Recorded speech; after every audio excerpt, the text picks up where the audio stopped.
সিলেটে সরকারি পর্যায়ে নেই কোনো চিড়িয়াখানা। শহরতলির আলুরতলে বন্যপ্রাণী সংরক্ষণ কেন্দ্রে কিছু পশু পাখি রাখা হলেও সেখানে নেই দুর্লভ কোনো প্রাণী। এই অবস্থায় সিলেটের গোলাপগঞ্জ উপজেলার ঢাকা দক্ষিণ ইউনিয়নের কানিশাইল গ্রামের সয়েফ চৌধুরী নিজ বাড়িতে গড়ে তুলেছেন একটি মিনি চিড়িয়াখানা, যেখানে রয়েছে ওট পাখি, ইমু ও চিত্রল হরিণের মতো দুর্লভ সব প্রাণী। সয়েফ চৌধুরীর গ্রামের বাড়িটি বিশাল, এলাকায় বড় বাড়ি হিসেবেই বাড়িটির পরিচিতি। নিজস্ব বিশাল ভূমিতেই তিনি গড়ে তুলেছেন শখের মিনি চিড়িয়াখানা। তার এই চিড়িয়াখানার সবচেয়ে আকর্ষণীয় প্রাণীটি হলো ওট পাখি। ওট পাখি সাধারণত বাংলাদেশে দেখা যায় না, কোনো কোনো সরকারি চিড়িয়াখানায় দেখা মিলে দু একটির।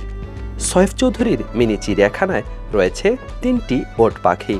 নির্বিঘ্নে মনের আনন্দে তারা ঘুরে বেড়ায় সেখানে। অন্যান্য পাখির মতো বিশাল ওট পাখির 2টি ডানা রয়েছে, কিন্তু ওড়ার কাজে তাদের এই ডানা দুটি কোনো কাজে আসে না।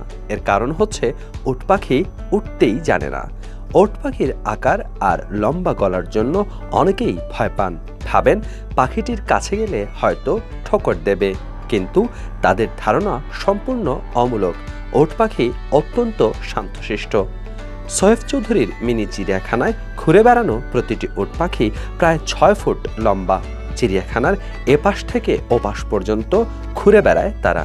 মানুষ দেখলে প্রথমে অবাক বিস্ময়ে তাকিয়ে থাকে তারা, এরপর গুটি গুটি পায়ে এগিয়ে আসে, গা ঘেঁষে দাঁড়ায়, খাবার দিলে মুখে তুলে নেয়। 3 বছর ধরেই নানা প্রক্রিয়ায় ওট পাখি সংগ্রহ করেছেন সয়েফ চৌধুরী।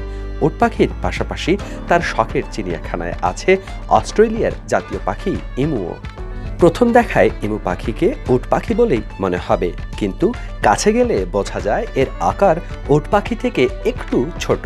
শরীরের বিভিন্ন স্থানে আছে ভিন্নতাও। উট পাখি চেষ্টা করতেছি কোথায় পাবো, খালি শুনি, টিভিতে দেখি, আবার শুনি বাচ্চাগুলা ওরা ইম্পোর্ট করে নিয়ে আসে কয়েকজন লোকে, কিন্তু ওইগুলো মারা যায়, টিকানো যায় না। ওই ভাবলাম বড় কোথায় পাই, খুঁজাইতে হঠাৎ একজনে বলল যে আমার কাছে আসে, নিতে পারেন খুলনায়। তো আমি বললাম ঠিক আছে, আমাকে দেন। তো একটা উট পাখি আমি প্রথমে আনছিলাম, এখানে বিশ্বনাথ একজন চেয়ারম্যান সাহেব, উনি শখ করে পালন করছিল, 2টা, একটা মারা গেছিল একটা। ওই উট পাখিটা আমি বাঁচাইতে পারি নাই, বড়ই ছিল, মরে যাওয়ায় আমি খুব বেশি শখ পাইছি। তখন আমার ভাই সবাই বলতে, দেখো এগুলো আর করবা না, সবাই আমার ফ্যামিলি। আমার তো আরও খুব, ওদেরকে না জানাই যাই আমি সোজা দিয়ে করছি আর কি। ওরা জানে না, আমি আমার নিজস্ব ওদের অর্ডার দিয়ে আমি বলছি যে আমি তো অসুস্থ মানুষ, এত দূর যাইতে পারবো না, তুমি যদি পাঠাইতে পারো তো পাঠাও। বললো ঠিক আছে, আমি পাঠাইতেছি। ওরা নিয়ে আসছে খুলনা থেকে, আনিয়া দিয়ে তারপর গেছে। ওট পাখি ও ইমুর পাশাপাশি সয়েফ চৌধুরীর শখের চিড়িয়াখানায় আরও আছে একগুচ্ছ চিত্রালী হরিণ। এই সুন্দর হরিণগুলোকে আটকে রাখা হয়েছে বড় একটি জায়গায়। ঠিক খাঁচাবন্দি না হলেও একটি নির্দিষ্ট জায়গায় তাদের চড়তে হয়। দেশে ব্যক্তি পর্যায়ে হরিণ পালনের বিধান থাকলেও খাওয়ার ব্যাপারে আছে নিষেধাজ্ঞা। তাই হরিণ পালন নিয়ে নানা সমস্যা আর ভোগান্তিতে পড়তে হয় মালিকদের। হরিণ অনেকে পালতে চায়, কিন্তু সরকারের যে বর্তমানে নীতি যেটা, এটার জন্য কেউ আগ্রহী না।